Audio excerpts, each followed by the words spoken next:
صلی اللہ علیہ یا رسول اللہ، صلی اللہ علیہ یا رسول اللہ، صلی اللہ علیہ یا رسول اللہ۔ اعوذ باللہ من الشیطان الرجیم، بسم اللہ الرحمن الرحیم۔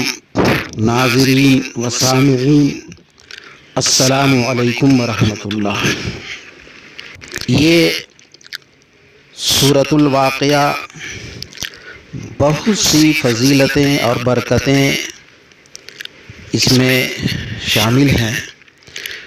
میں اختصار کے طور پر ایک فضیلت بیان کرنا چاہتا ہوں۔ اس کی فضیلت یہ ہے کہ جس گھر میں عشاء کی نماز کے بعد تلاوت ہو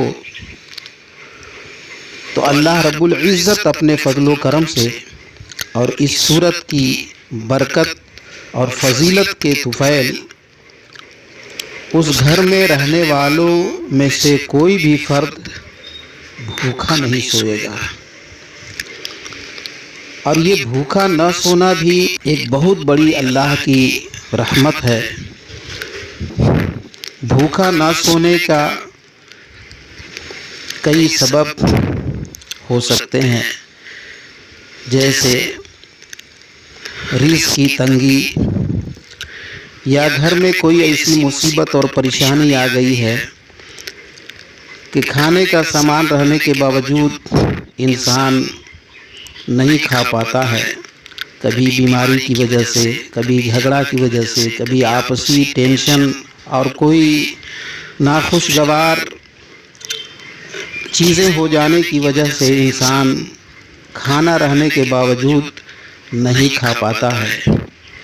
لیکن میرے محترم حضرات، اس سورت کی خاص فضیلت اور برکت میں یہ شامل ہے کہ انشاءاللہ رب العزت یہ تمام پریشانیاں اور یہ تمام دشواریاں